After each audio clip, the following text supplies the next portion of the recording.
ciencia, los efectos del fuego sobre la biodiversidad en la cuenca mediterránea, que va a ser impartida por Xavier Santos Santiró, que es investigador del CIBIO INBIO, y que viene a ser una nueva conferencia dentro del ciclo que llamamos Investigar Ceuta, que, como sabéis, es un ciclo que estamos haciendo en colaboración la Biblioteca Pública del Estado y el Instituto de Estudios Ceutíes. En este caso es su sección de ciencia, la sección de ciencias del Instituto Ceutíes. Nos acompaña además su decano, José Luis Ruiz. Contamos con la presencia del autor, del conferenciante, Xavier Santos, y de Saúl Lluvero, miembro de la sección de ciencias del Instituto, miembro también de la Junta Rectora del Instituto, que nos va a ayudar a la presentación más en detalle de nuestro conferenciante de hoy. Sin más, pues le doy la palabra a Saúl. Voy a ser muy breve porque tenemos una hora más tiempo de regalo para preguntas, pero Xavier requiere una presentación en condiciones porque es una figura importante. Xavier Santos realizó su tesis doctoral en el año 2000 en la Universidad de Barcelona con el estudio de la ecología de la culebra viperina en el delta del Ebro. Su doctorado se centró en la ecología y la conservación de dicha especie, Natrix maura, que vive en un paisaje muy alterado. Después de su doctorado, extendió su interés a las comunidades de reptiles del Mediterráneo con el objetivo de identificar qué características del ciclo de vida hacen que las especies sean vulnerables a la extinción. Su área de actividad científica es la interfaz entre ecología, biología evolutiva y conservación de reptiles mediterráneos. Desde hace 12 años, desde el 2006, estudia los efectos del fuego sobre las comunidades de organismos. Su investigación se centra en la respuesta de los reptiles y otras especies de fauna mediterránea al fuego. Debido a las mayores posibilidades de incendios con el devenir de los años, Xavier Santos trata de analizar la respuesta de las especies mediterráneas a los regímenes de incendios actuales y qué características funcionales reducen su resiliencia en escenarios de alta frecuencia de incendios. Con este enfoque pretende contribuir a comprender cómo las especies responden al fuego a nivel molecular, fisiológico y comunitario. Ha sido investigador y ha disfrutado de 4 becas postdoctorales en la Universidad de Granada, al Servicio de Parques Naturales de la Diputación de Barcelona, el Centro de Ecología Funcional y Evolutiva de Montpellier, el Centro de Investigación en Biodiversidad y Recursos Genéticos en Oporto. También es autor de cerca de 200 artículos científicos y ha participado en numerosos proyectos de investigación nacionales e internacionales. Recientemente ha recibido un proyecto del Instituto de Estudios Ceutíes como investigador principal para estudiar el impacto del fuego en las comunidades de reptiles en la vertiente africana del Mediterráneo occidental.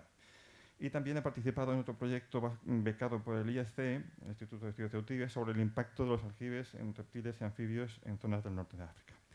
Y actualmente es profesor de educación secundaria en un centro público de Barcelona.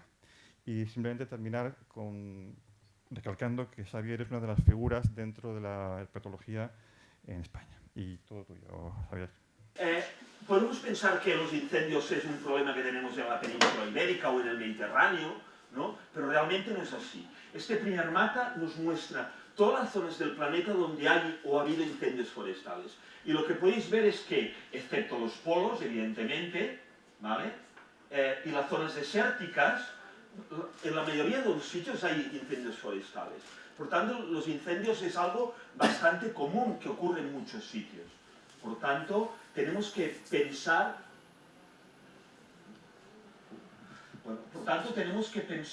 que los incendios son importantes en muchas regiones, ¿de acuerdo?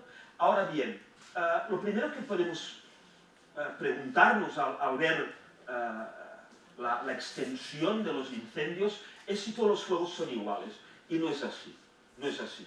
En cada región nosotros podemos definir lo que es un régimen de fuegos, y el régimen de fuegos de una zona viene determinado por la frecuencia con que una zona se quema, con la intensidad en que la vegetación se quema, la época del año en que esto ocurre, la extensión que va a tener el fuego. Hay zonas donde los fuegos pueden tener una extensión de 100 hectáreas, mientras que hay otras donde pueden llegar a quemarse hasta 20.000 hectáreas o más, ¿vale?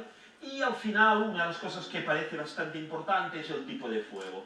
Y aquí quiero distinguir entre los fuegos que serían de corona, que serían los típicos de copa, los típicos donde se queman todos los pinos y se forman unas llamas inmensas, que sería un poco el que tenemos típico en el Mediterráneo, mientras que en cambio en otras zonas tenemos lo que son fuegos de superficie, donde se quema la vegetación del suelo, pero que los árboles ni siquiera se enteran. ¿Qué es lo que depende que tengamos un tipo de fuego u otro? Muy simple, pues el tipo de vegetación que hay y al final el tipo de clima, ¿vale? Entonces, delante de este hecho de que tenemos fuegos o regímenes de fuegos muy diferentes de unas zonas a otras, una de las cosas que debemos tener clara es que el fuego que hace muchísimo tiempo que está en este planeta, que existe y que hay zonas que se queman, ¿vale? El fuego ha creado especies que están adaptadas a él. ¿Qué quiere decir adaptadas? Pues que resisten, que no desaparecen como consecuencia del fuego, ¿vale? Esto es la adaptación. Evidentemente, cada grupo de especies, sean animales, sean plantas, tal vez se habrán adaptado de diferentes maneras, pero se adaptan. Por ejemplo, sin ir más lejos, en las plantas. Hay plantas que, tras el fuego, todas las plantas que están vivas han desaparecido, pero han soltado todo un banco de semillas que en la primavera siguiente empezarán a germinar. En otros casos, el fuego puede no matar a todas las partes de la planta. En muchos casos, por ejemplo, lo que hace es mantiene, sobreviven las raíces, y lo que ocurre es que rebrotan las raíces o incluso las ramas después del fuego y empiezan a salir nuevas hojas y nuevas ramas. Por tanto, las especies tienen sus respuestas y sus adaptaciones al fuego, porque conviven, y esa palabra es muy importante, conviven con el fuego desde hace mucho tiempo. ¿Y qué ocurre en el Mediterráneo? Bien, para explicar lo que ocurre en el Mediterráneo, primero me gustaría coger y que vierais esta figura que es representativa de las zonas de mayor biodiversidad del planeta, y terrestre, no estamos hablando de la marina. Y fijaros que el Mediterráneo occidental, el Mediterráneo, es una de las zonas con mayor diversidad del planeta. El fuego hace mucho tiempo que lo tenemos, que está en el Mediterráneo. Bien, pues algunos investigadores se plantean que tal vez, si esta es una zona de altísima biodiversidad y el fuego existe hace mucho tiempo, tal vez el fuego sea responsable, al menos en parte, de esta biodiversidad. Por tanto, resulta que, más allá de pensar que el fuego es un destructor de biodiversidad, a lo mejor el fuego es justo todo lo contrario, es un motor de creación de biodiversidad. ¿Para quién? Para esas plantas y para esos animales que a lo largo de los años, de muchos años, no estamos hablando de un proceso de 2 siglos o de 3 siglos, sino de muchos miles de años, se han ido adaptando de unas maneras u otras a las condiciones del fuego.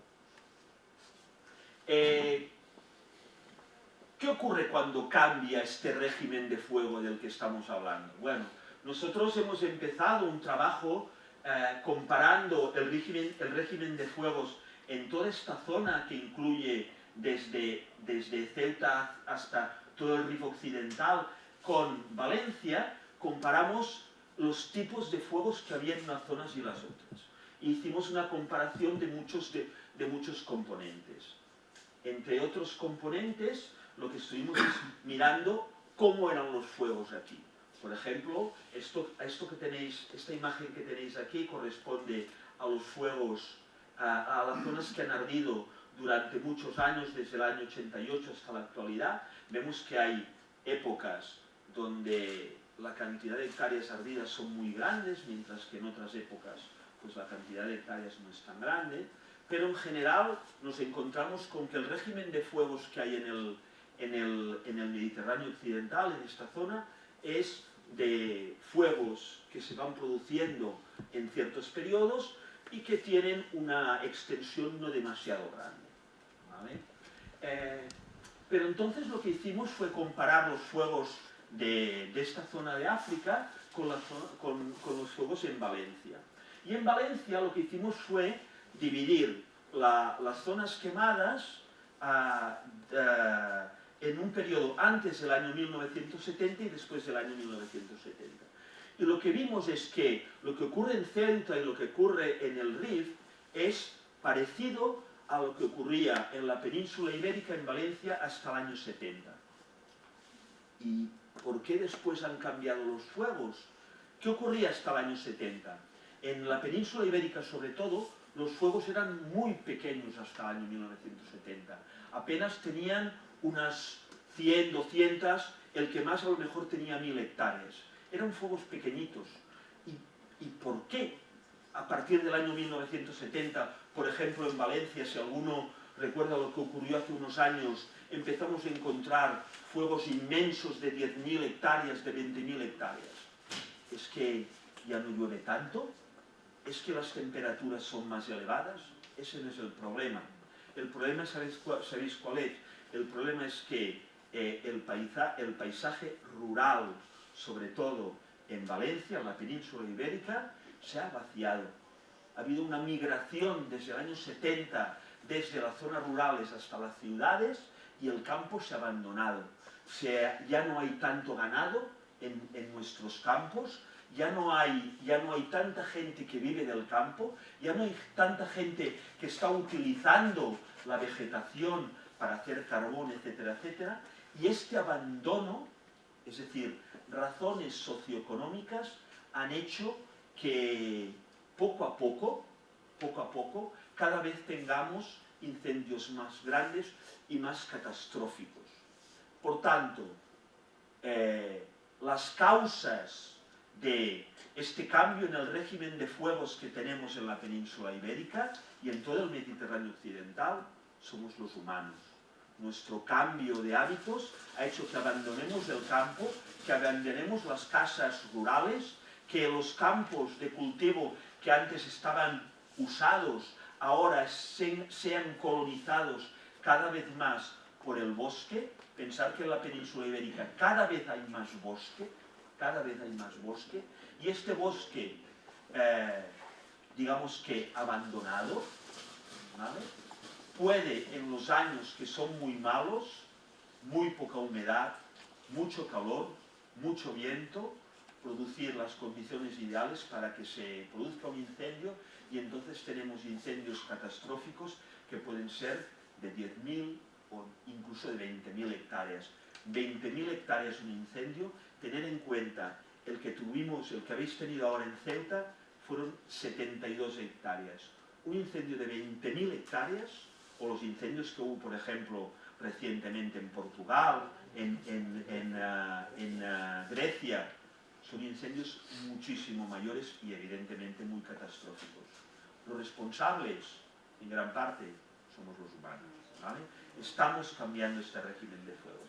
Y ante este cambio en el régimen de fuegos, que se debe a razones socioeconómicas, a migración de la población hacia las ciudades, a abandono rural, a desaparición de actividades rurales tradicionales, a un aumento de la masa forestal continua, tenemos cada vez superficies de bosque mucho mayores, que cuando empiezan a quemar, a lo mejor en 2 o 3 días nos pueden llegar a quemar, si las condiciones son favorables, nos pueden llegar a quemar hasta 10.000 hectáreas en muy poco tiempo, ¿vale?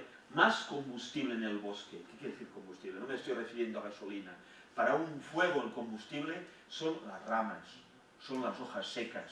Eso es el combustible, ¿vale? Más combustible. Todo esto está haciendo que cambie el régimen de fuego. Y junto a esto, una mala planificación territorial, no nos hemos sentado a decir qué queremos, dónde lo queremos y cómo lo queremos. Porque fuego siempre habrá. El Mediterráneo no podemos cambiar el clima. Por tanto, siempre habrá, ¿vale?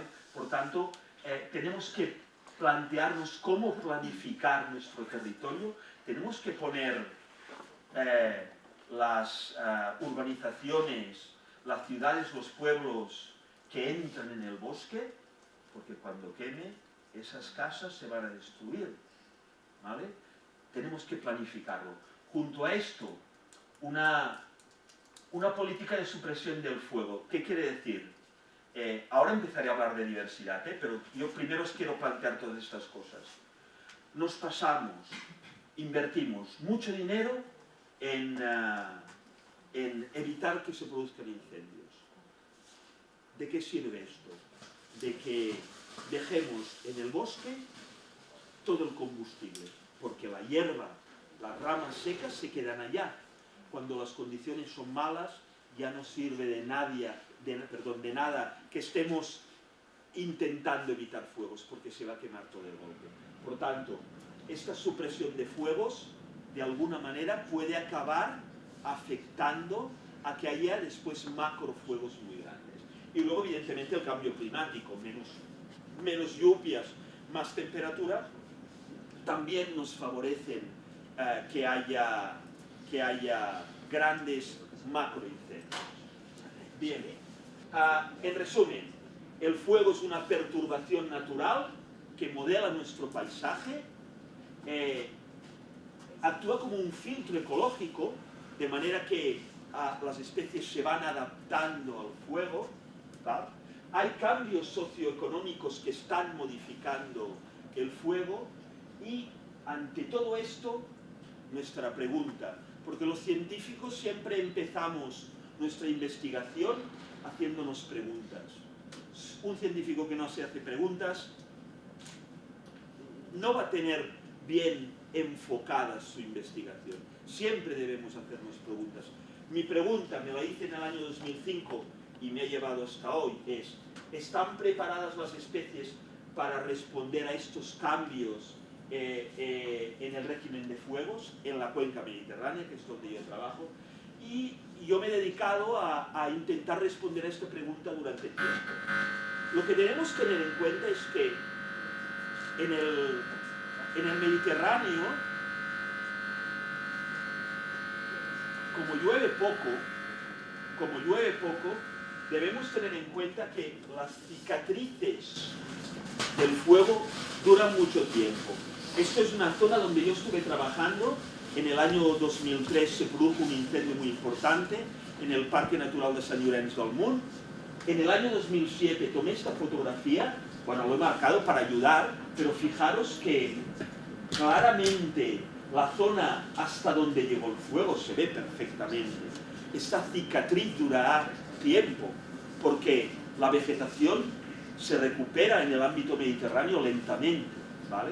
Por tanto, las cicatrices del fuego duran poco tiempo.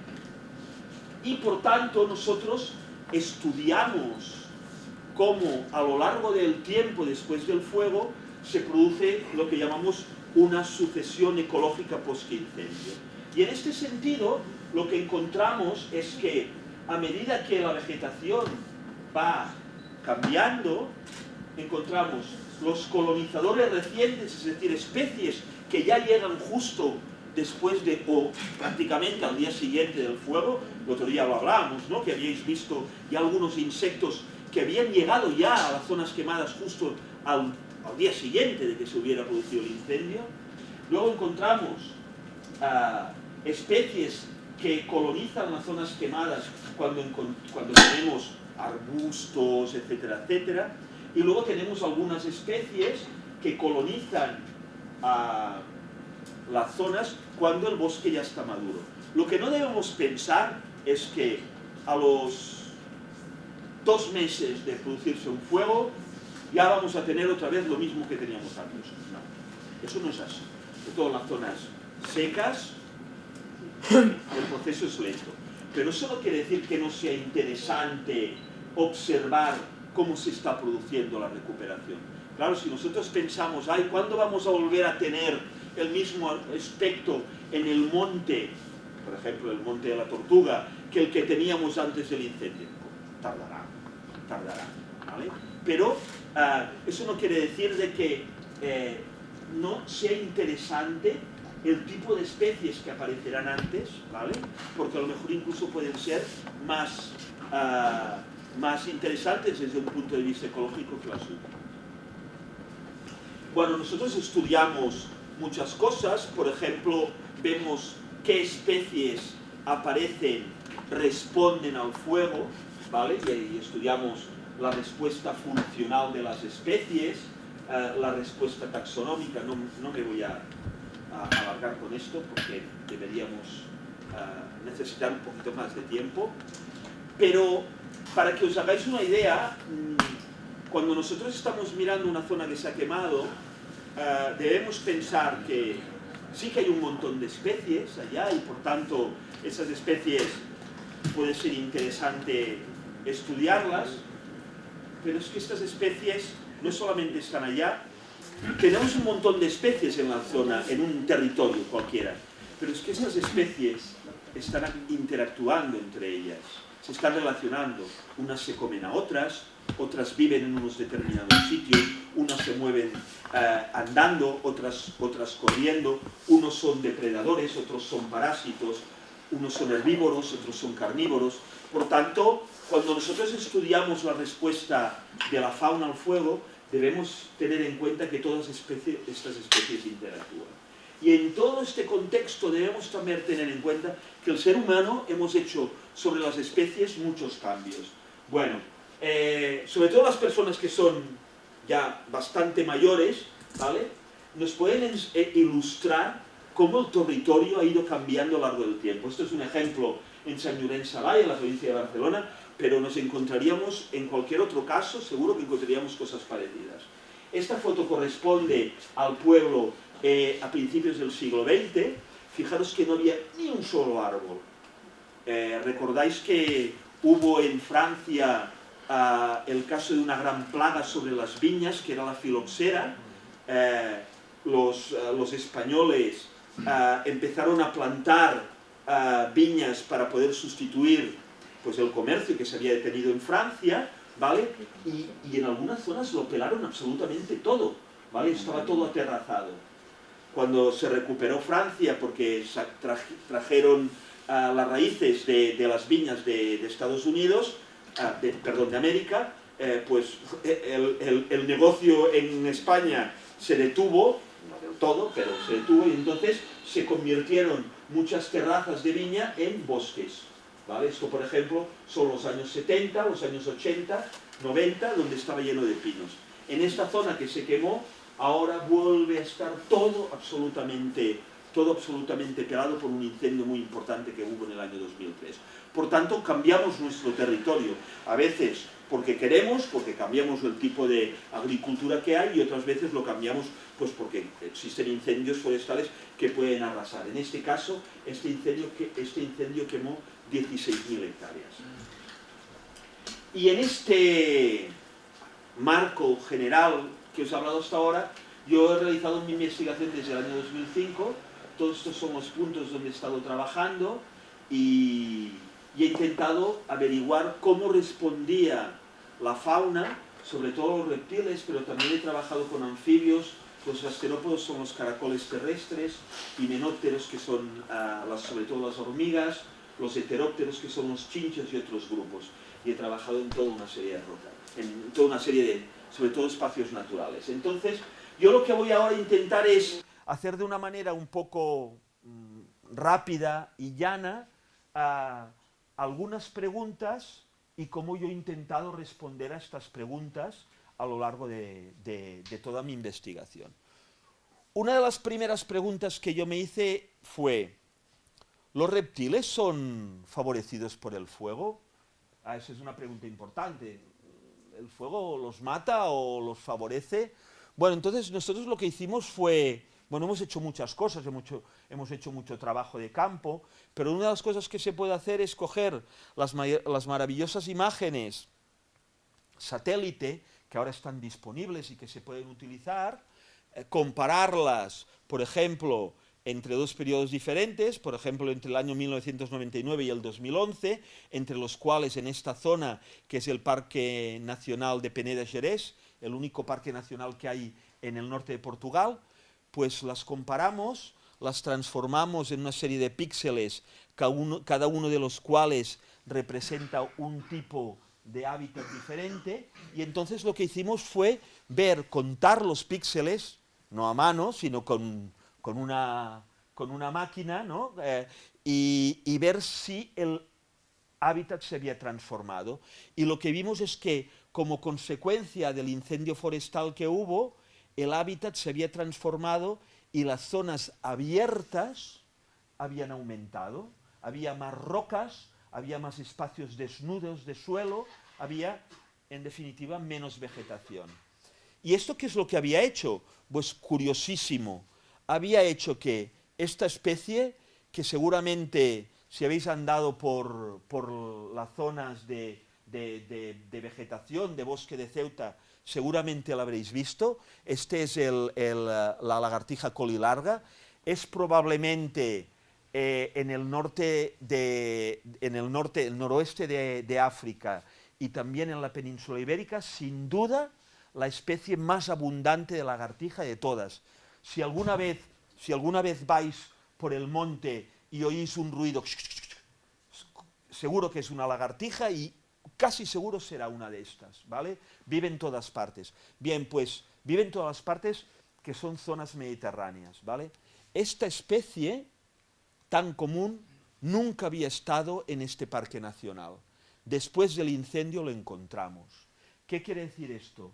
Pues que al abrirse el bosque como consecuencia del fuego, hizo que algunas especies que nunca habíamos encontrado en un determinado bosque las encontráramos por primera vez. Por tanto, lo que está claro es que hay algunas especies de reptiles que se ven favorecidas por el fuego. Nos seguimos preguntando si los reptiles eran favorecidos por el fuego, y en este caso lo que hicimos fue estudiar una zona en el sur de Francia, que es la zona de la Provenza, cerca de Niza, entre Niza y Marsella, que se quema muy a menudo. Aproximadamente cada 10 años hay un incendio, y además son incendios en verano que son muy potentes, son muy fuertes, son muy destructores, y aunque esa zona es una zona de alcornocal, el alcornoque soporta muy bien el fuego, porque tiene una corteza muy gruesa, lo que vimos es que en las zonas que nunca se habían quemado, la diversidad, no os voy a explicar todo esto, pero la diversidad de reptiles era muy elevada. Cuando se producía un incendio o incluso muchos incendios, encontramos algunas zonas que desde los años 40-50 se habían llegado a quemar 10 veces. Eso significa un incendio cada 7 u 8 años, que es mucho.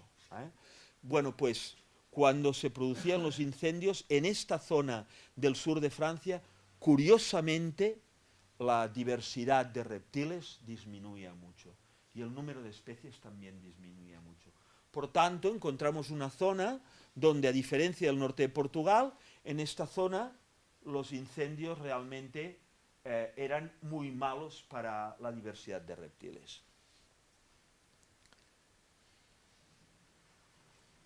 En otra zona, en la Junquera, en la provincia de Girona, tuvimos oportunidad, lo que voy a decir, bueno, a lo mejor parecerá un poco así, pero tuvimos la suerte de que estábamos trabajando en el año 2012 y se produjo un incendio en ese verano. Y nosotros seguimos trabajando, el incendio afectó a algunas de las zonas que estábamos estudiando, de manera que pudimos ver qué ocurría después del incendio. Pudimos comparar las zonas donde habíamos estado muestreando reptiles antes y después del fuego. Bueno, entonces, bueno, esto sería el número de especies, el año 2012, después se produce el fuego, en el 2013 y en el 2014. Estas líneas verdes indican puntos de muestreo que no se quemaron en 2012 y estos puntos de muestreo que se quemaron en el 2012. Podéis ver que las zonas que no se quemaron ni se enteraron. En cambio, un año después del fuego, en las zonas que se quemaron el número de especies cayó rápidamente. Por tanto, aparentemente para los reptiles el fuego a corto plazo les afecta y mucho. Pero resulta que cuando lo mirábamos para cada especie encontrábamos cosas sorprendentes. Os pongo las especies que son. Fijaros, aquí está el fuego. Para esta especie, que es la lagartija colilarga, las zonas que no se quemaron, el número de animales se mantuvo elevado. En cambio, para las zonas que sí que se quemaron, del 2012 al 2013, el número de animales cayó mucho. Por tanto, para esta lagartija, que es una lagartija que se mueve entre la vegetación en el sotobosque de los pinares y de los alcornocales, los incendios tuvieron un efecto muy importante. En cambio, para esta otra especie que seguramente la conocéis, es la salamanquesa, está en verano y en primavera cerca de las luces, en los muros por la noche, se pueden meter también en las casas, ¿vale? Tienen muy mala prensa las salamanquesas porque dicen que se comen la ropa, lo cual es totalmente falso. Lo que hacen es comerse las polillas que se comen la ropa, ¿vale? Eso tampoco vamos a hablar ahora, pero por desgracia los reptiles tienen muy mala prensa, muchas veces infundada, ¿vale? Bueno, la cuestión es que fijaros que en el caso de la salamanquesa común, ni las zonas quemadas ni las zonas no quemadas, en el número de animales antes y después del fuego varió.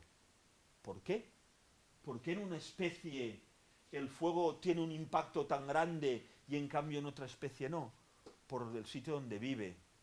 En la vegetación de sotobosque, la colilarga quedó totalmente destruido su hábitat. Las piedras de los muros donde vive la salamanquesa, el fuego no le hace nada. Pensad que una salamanquesa, cuando viene el fuego, se mete debajo de un agujero o debajo de una piedra y a una cierta profundidad ni se entera de que ha pasado el fuego. Sobre todo si es un fuego un poco rápido, ni se entera, ¿vale? Por tanto, el hábitat acaba siendo un factor muy importante para entender qué especies van a resistir el fuego y qué especies no. Como os decía antes, nosotros analizamos qué ocurre en los años siguientes después del fuego.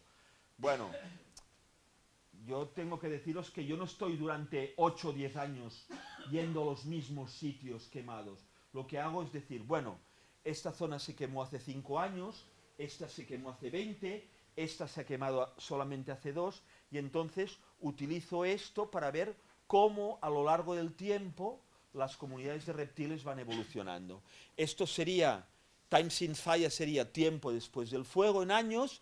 Aquí tenéis la abundancia de la tortuga mediterránea, del lagarto celado, ¿vale? Que sería el equivalente al lagarto que hay aquí, es otra especie, pero es el equivalente en cuanto ecológicamente hablando que la especie que hay en la península ibérica, y aquí está la salamanquesa común. Bueno, pues podéis ver que después del fuego, la tortuga mediterránea cada vez es más abundante, por tanto, necesita ambientes muy maduros. Las máximas abundancias se producen en zonas que no se han quemado hace 30 o 35 años, esto es en la Junquera, aquí arriba. El lagarto celado lo mismo, necesita ambientes muy maduros donde poder vivir, y en cambio la salamanquesa es justo todo lo contrario. Las zonas recientemente quemadas es donde hay más animales, y en cambio las zonas que hace mucho tiempo que no se han quemado prácticamente no hay animales. ¿Qué quiere decir esto? Pues que dentro de una comunidad de animales habrá algunos que viven o les gusta el ambiente justo después del fuego, y en cambio otros grupos de animales prefieren ambientes muy maduros, ¿vale? Por tanto, en realidad es un poco como la sociedad. humana, ¿no? A unos nos gustan o nos convienen un tipo de hábitats o un tipo de hábitos, y en cambio a otros individuos o a otras especies les interesan otros tipos de hábitos. Por suerte, como el medio cambia, porque el medio va cambiando, ¿vale? Las especies pueden ir alternándose y sustituyéndose de unas a otras. Veréis que después esto tiene algunas consecuencias. Pero ¿y el hábitat?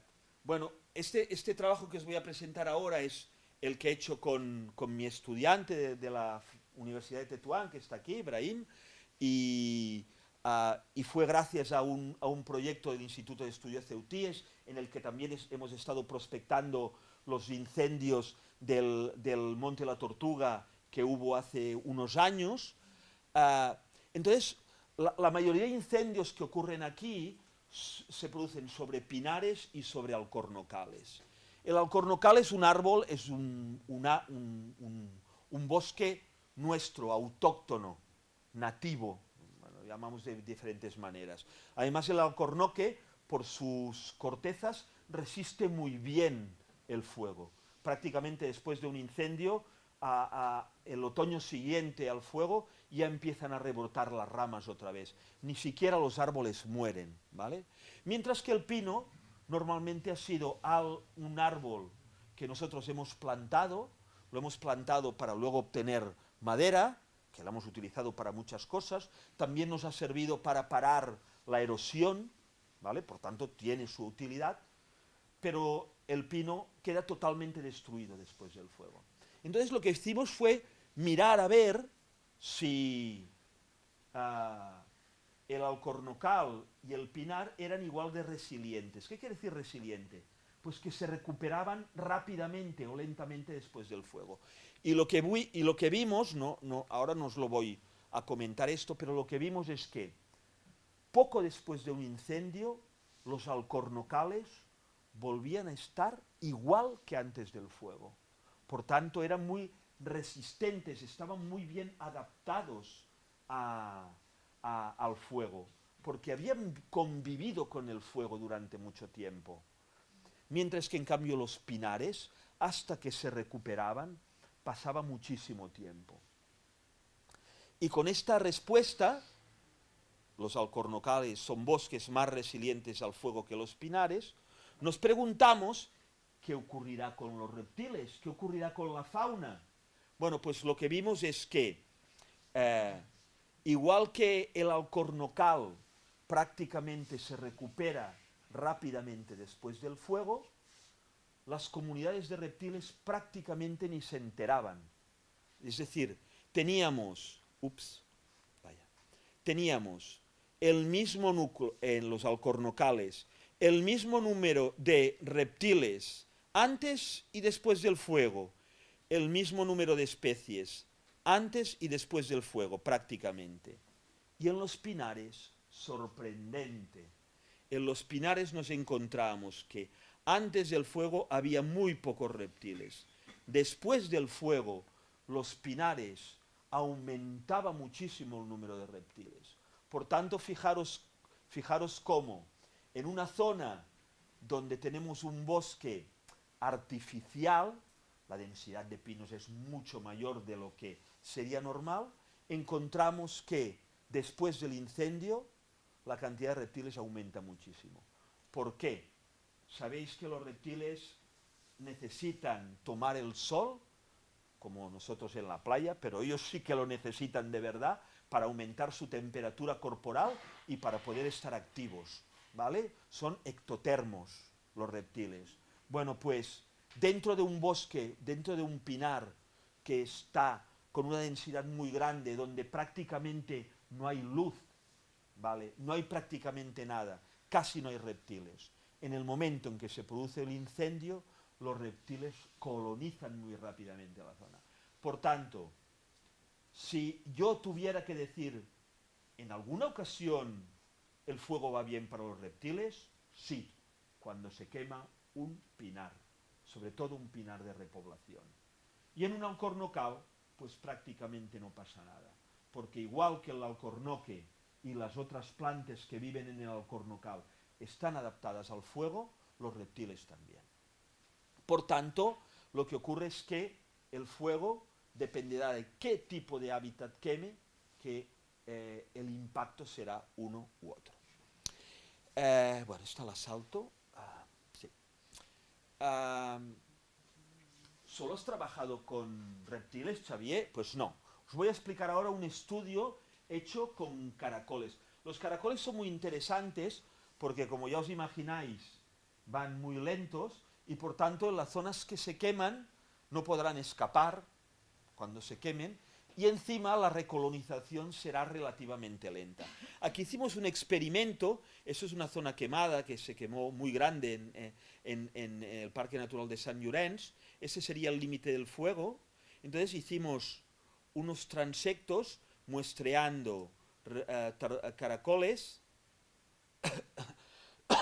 en el punto 1 sería fuera de la zona quemada, el punto 2 sería el límite y luego hacia el interior. Pensábamos que después del fuego lo que nos encontraríamos es que las zonas no quemadas tendrían muchos caracoles, en la zona, en el límite, ya empezaría la recuperación porque los caracoles, aunque lentamente, irían recolonizando el interior del fuego, la zona quemada, y poco a poco encontraríamos cada vez menos especies a medida que nos metíamos hacia el interior. Bueno, pues cuando miramos el número de especies, lo que vimos es que la zona no quemada era donde había más especies de caracoles, la zona de intermedia, el límite del fuego, tenía un número intermedio de especies, pero ninguna de las zonas quemadas se había recuperado. Ninguna.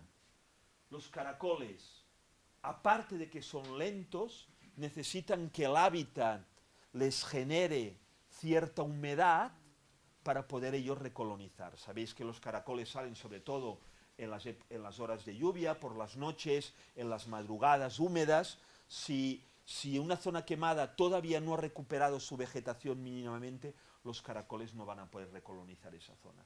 Por tanto, fijaros cómo en algunos casos las especies más lentas, pues les cuesta más recolonizar las zonas. Diréis, bueno, caracoles, a ver, ¿qué estamos hablando? En mi tierra, por ejemplo, en Lérida se comen muchos caracoles, en Andalucía también. En esta zona donde estamos trabajando había hasta 60 especies de caracoles terrestres diferentes. Es un grupo de organismos que es mucho menos conocido que, por ejemplo, las aves, los mamíferos, los reptiles, los peces, pero de mucha importancia, porque son herbívoros, comen musgo, son muy importantes por ejemplo, en airear el suelo junto con las lombrices, etcétera, etcétera. Y por tanto vimos que habían sufrido mucho. Pero nuevamente no todas las especies. Mirad, esta especie de caracol se llama Xerocrasa montserratensis, es endémica de Montserrat. El que ha estado en la zona de Montserrat, en Cataluña, sabe que son unos macizos con unos farallones como muy grandes. En esos bloques que sobresalen con piedras, allí es donde vive esta especie. Bueno, pues resulta que lo que encontramos, este sería el hábitat típico de Xerocrasa montserratensis. Pensar que es una especie que está en el catálogo de especies amenazadas en España, está catalogado como uno de los caracoles más amenazados de España. Bueno, pues resulta que esta especie, cuando nosotros estuvimos mirando zonas quemadas, zonas de bosque quemado, encontramos que recolonizaba las zonas quemadas. Por tanto, aunque la mayoría de caracoles resulta que responden muy mal al fuego, una especie como esta, que está muy amenazada, responde muy bien. Por tanto, nos encontramos que no todas las especies podemos decir que responden mal o responden bien, sino que hay mucha diversidad. La naturaleza siempre es así. Los biólogos, cuando trabajamos en estos tipos de cosas, siempre nos ocurre. Y bueno, yo hasta ahora os he hablado sobre todo de número de animales, de trabajo de campo, de especies que sobreviven, que responden bien al fuego, que responden mal, pero aún estamos, pensad que aún estamos, aunque podréis pensar, llevas un montón de investigación a las espaldas, aún estamos muy lejos de comprender muchas cosas. Y una de ellas, por ejemplo, es que ocurre a nivel genético. Seguro que habéis oído hablar de la consanguinidad. Cuando tenemos, por ejemplo, una población de animales donde se ha reducido porque ha habido alguna catástrofe natural o no, se ha reducido mucho el número de individuos, puede ocurrir, los científicos lo llamamos un cuello de botella, un bottleneck, ¿no? en inglés, donde solamente quedan unos pocos supervivientes y estos supervivientes han de volver a recuperar la población. Pero claro, como solo han quedado unos pocos supervivientes, todos sus descendientes serán genéticamente idénticos a ellos. Y a la larga, esta falta de variabilidad genética puede llegar a producir problemas, por ejemplo, mutaciones entre animales que son muy consanguíneos y se cruzan entre ellos, etcétera, etcétera. Bien, nos preguntamos qué es lo que podría ocurrir a nivel genético con poblaciones de animales que viven en zonas donde hay fuegos muy recurrentes, se producen muy a menudo, ¿vale?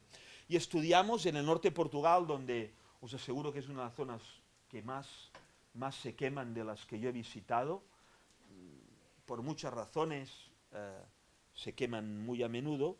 Estudiamos esta especie que es una lagartija de pared, de muro, muy frecuente por allí, se llama Podarcis guadarramae, bueno, ese es el nombre científico, ¿vale?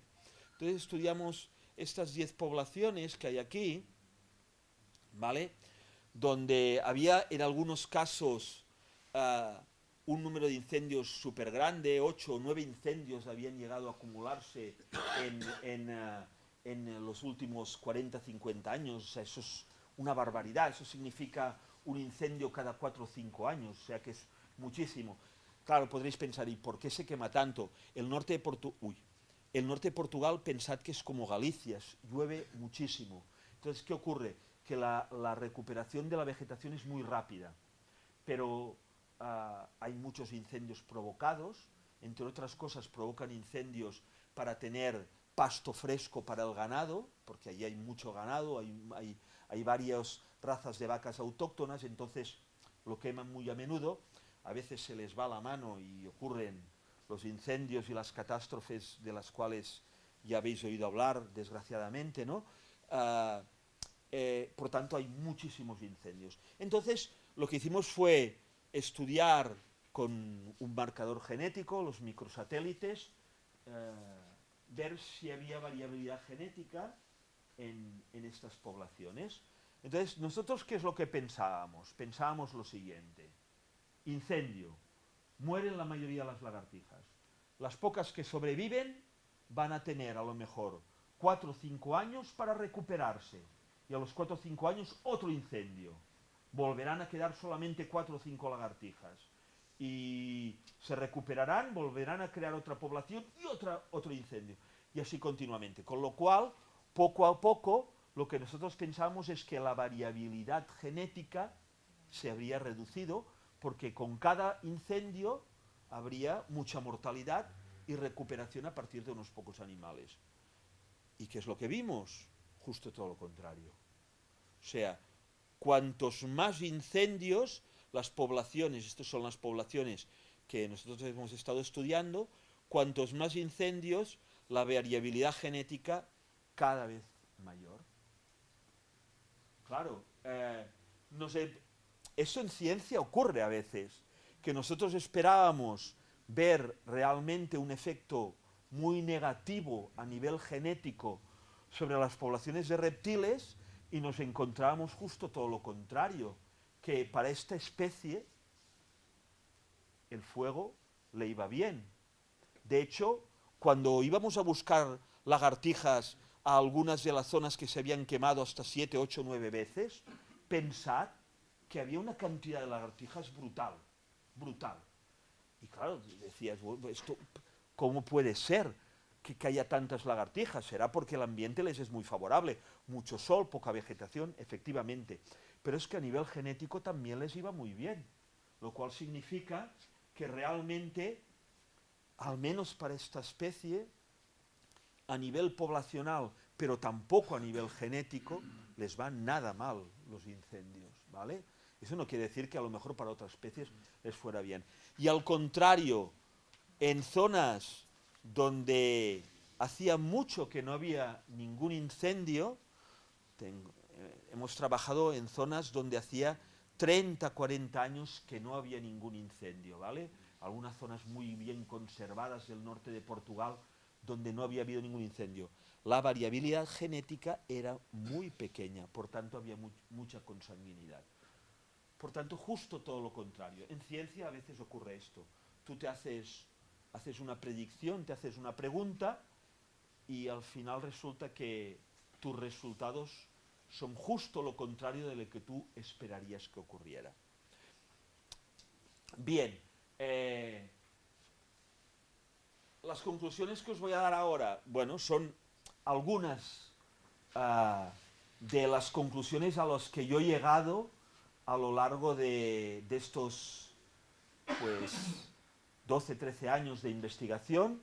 Sé que todavía me quedan muchas cosas por aprender, voy a seguir haciéndolo, pero, bueno, como mínimo, a nivel de fauna, el fuego cambia la composición de las comunidades de reptiles, ¿vale? Encontramos con que las zonas quemadas, donde a lo mejor habría unas especies de reptiles que buscan ambientes forestales, estos reptiles son sustituidos por otras especies de ambientes abiertos, colonizadores recientes, que la respuesta de las especies depende de sus características de historia natural, no todas responden de la misma manera, el hábitat donde viven, la afinidad biogeográfica, especies más mediterráneas o más centroeuropeas reaccionarán de diferente manera, la vida media de las especies, el tipo de alimentación, porque a lo mejor en las zonas quemadas se encuentran que los recursos que tenían antes del fuego no están. Por tanto, es muy importante conocer la historia natural de las especies para poder saber cómo responderán al fuego. Los reptiles, por tanto, siguen un modelo de sucesión ecológica, especies colonizadoras rápidas del medio, especies que prefieren ambientes intermedios, arbustivos, y otras especies de ambientes muy maduros, ¿vale? Bueno,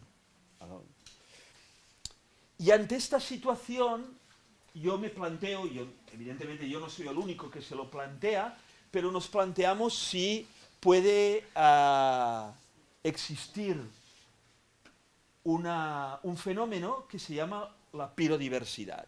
Y os explico lo que es, ¿vale? Imaginaros un espacio, una región, un área donde el ser humano aún no haya metido sus zarpas para modificarlo, para cambiarlo.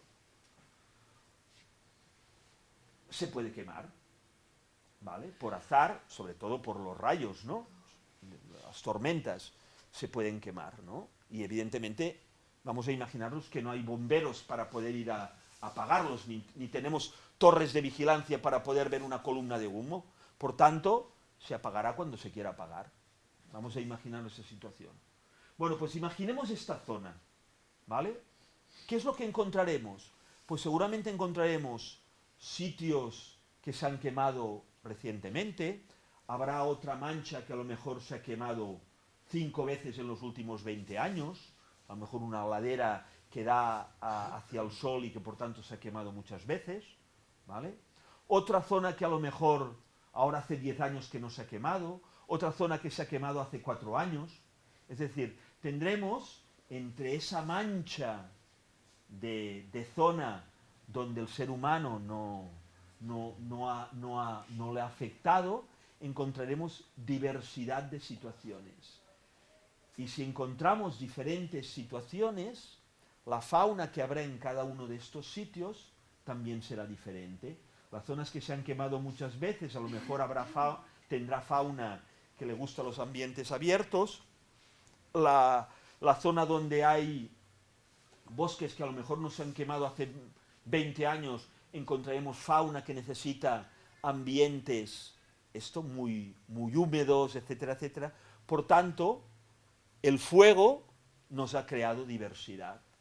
Por eso hablamos de la biodiversidad. Probablemente en condiciones normales, antes de que el ser humano, que puede tener 1,5 millones de años de vida en el planeta, antes de que el ser humano pues lo ocupara y lo manipulara, lo cambiara, es muy probable que uno, no el único, pero uno de los grandes procesos que creó diversidad del paisaje fuera el fuego. Y con ello, lo que os había dicho al principio, mucha diversidad, mucha adaptación de las especies, muchas especies pirófitas que responden muy bien al fuego, etcétera, etcétera. Pero es cierto, yo no voy a ser aquí el defensor a ultranza de cualquier tipo de fuego, ¿vale? El cambio de régimen de fuego que en parte estamos provocando los humanos con nuestras actividades, con nuestros usos, ¿vale? Puede para la diversidad ser un problema a relativamente corto plazo, ¿vale? Con todo, yo quiero ahora hacer así una última diapositiva que es un poco positiva, ¿no? Yo tiendo a ser siempre muy positivo con algunas cosas, sobre todo con el mundo de la ciencia, ¿no? Y entonces, pues bueno, nos fuimos con Saúl ayer a ver el último incendio que fue este verano, hace 1 mes y medio aproximadamente, ¿no? Y claro, si nosotros vemos la zona que se quemó, pues realmente uno puede decir, sobre todo, pues si antes del incendio había visitado la zona y pues probablemente pues se puede poner muy triste, ¿no? De ver, entre otras cosas, pues porque toda la vegetación ha quedado arrasada, ¿vale? Y además con el peligro de que prácticamente el fuego llegó hasta las primeras casas. Yo no voy a decir...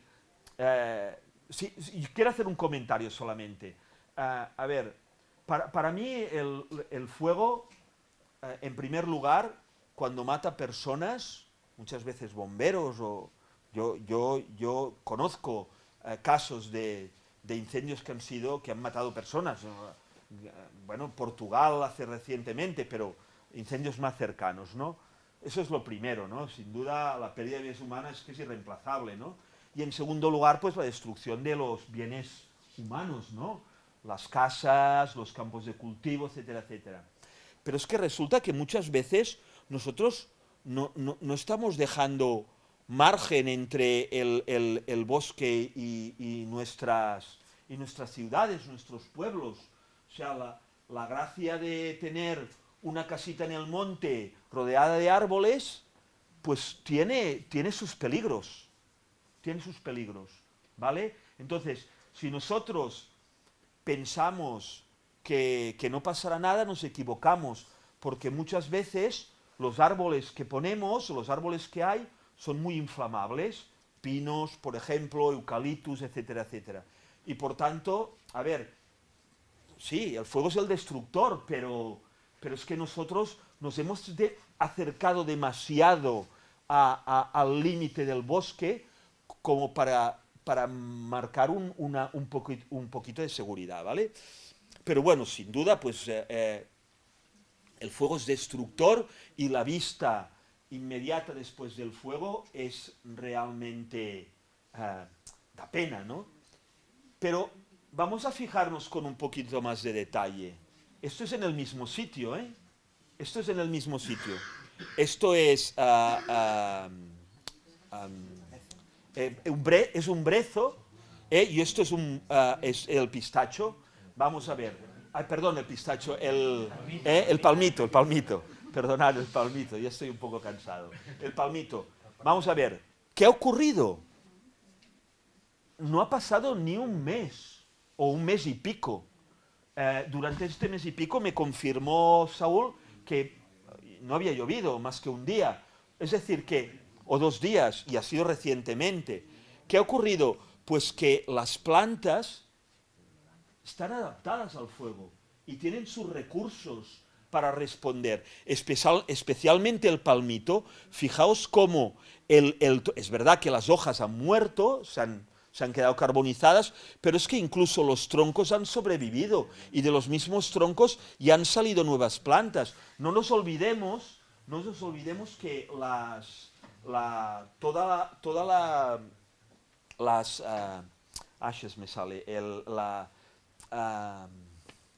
ahora me sale en inglés, ashes, las cenizas. Las cenizas van a ser parte de los nutrientes que la vegetación va a tener para volver a rebrotar, para volver a germinar. Y aquí solamente os estoy hablando de 2 especies, el enebro, que la parte aérea muere, el brezo, perdón, el brezo, la parte aérea muere, pero la raíz, la parte subterránea no muere, no queda afectada para nada por el incendio, y si hay suerte y llueve un poco más, dentro de un par o 3 de años vamos a tener el mismo brezo de un porte ya parecido a muchos de los brezos que teníamos aquí.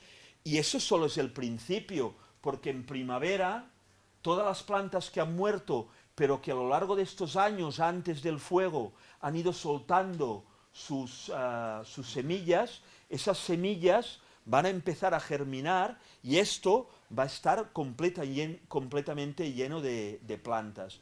Mirad, en Valencia, donde en el año 2012 hubo un incendio de 20.000 hectáreas, empezamos a trabajar. En el 2013 tuvimos la suerte de que fue un año muy lluvioso.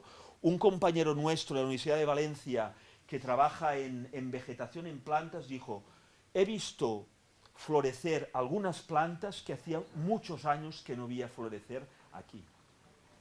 ¿Dónde estaban esas plantas? Las semillas estaban allá. Las condiciones antes del fuego no habían sido propicias para que todas estas semillas salieran. Por tanto, comprendo la desolación, la pena, y más, bueno, en este caso no ha habido pérdidas humanas, pero puede ser que hubiera habido alguna destrucción de algún bien, y eso es así, y es irremediable, ya está. Pero como biólogo, desde un punto de vista estrictamente como ecólogo de fuego, pensar que el fuego no es tan destructor. Siempre ha estado aquí, seguirá estando, porque por mucho que nosotros queramos hacer una política de evitar el fuego, los fuegos, cuando las condiciones sean realmente malas, se van a producir, ¿vale? Y por tanto, deberíamos aprender a convivir con el fuego, porque es parte de nuestro sistema, ¿vale? Deberíamos aprender a convivir. Yo sé que a lo mejor es muy difícil eso, pero debemos aprenderlo, porque no se va a ir, el fuego no se va a ir.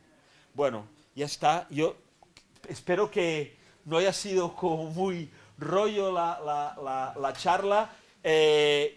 No quería acabar, sino antes decir que todas estas instituciones de alguna manera nos han ayudado en mi investigación durante todos estos años. He tenido la colaboración de muchos investigadores de muchos sitios diferentes, muchos estudiantes, que al final, pues a mí una de las cosas que más me gusta es transmitir a mis estudiantes lo que yo sé, y que ellos también me transmitan a mí cosas, y agradeceros a vosotros la atención, y que si tenéis preguntas, yo encantado la vida. Queda un ratito, ¿no?, para hacer algunas preguntas, pues...